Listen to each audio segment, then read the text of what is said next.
Quand j'ai supprimé les raclettes et que j'ai décidé de faire de la cuisine nouvelle, qui s'appelait Nouvelle à cette époque, le lendemain, j'avais plus personne. Hein. Ça veut dire que le chiffre d'affaires, il baisse de 80% ou 90%, donc vous êtes un peu mal. Mais comme on est têtu, on a persévéré, on a attendu, et puis tout à jour, ça a pris, la mayonnaise a pris.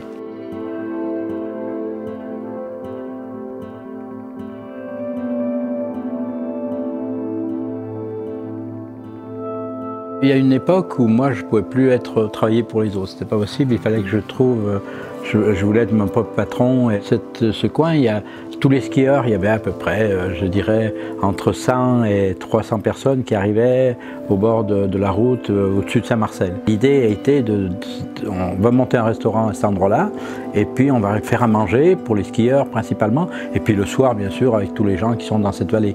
Mais on a quand même décidé de faire un restaurant, surtout de spécialité, mais aussi avec des produits assez près de nous. Donc cette idée, elle a fait son chemin, et puis j'ai acheté un champ de pommes de terre, et j'ai construit une bouite dessus, une bouite qui est une petite maison. Et on est parti vraiment à fond, parce que les gens ont compris qu'on était différent de tous les restaurants qu'il pouvait y avoir autour de nous. Puis on avait un bel accueil et tout, et donc ça a marché tout de suite. Dès en 76, en 77, 78, on tournait à fond avec toutes les spécialités et tout ça. On faisait peut-être 100 personnes par service, certains.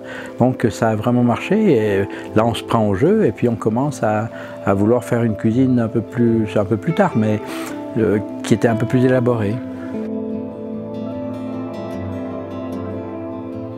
Bien sûr, 82, on va avec mon épouse, on casse la tirelire, on va chez Monsieur Paul, et là on goûte, on est accueilli, on a un vrai plaisir gustatif, on a un plaisir aussi de la maison, parce que pour nous, vous descendez de vos montagnes, vous allez à Collonges, vous vous dites « Waouh, quelle maison, qu'est-ce que c'est beau, quel service !» Et tout le monde était en livrée, costume et tout. Voilà, on a décidé de faire ça à la bouite. Donc j'ai acheté les livres de Paul Bocuse et j'ai commencé à étudier un peu cette cuisine qui pouvait peut-être déboucher sur quelque chose. J'avais pas de base, j'avais pas de base de cuisine, j'avais pas de base de rien du tout.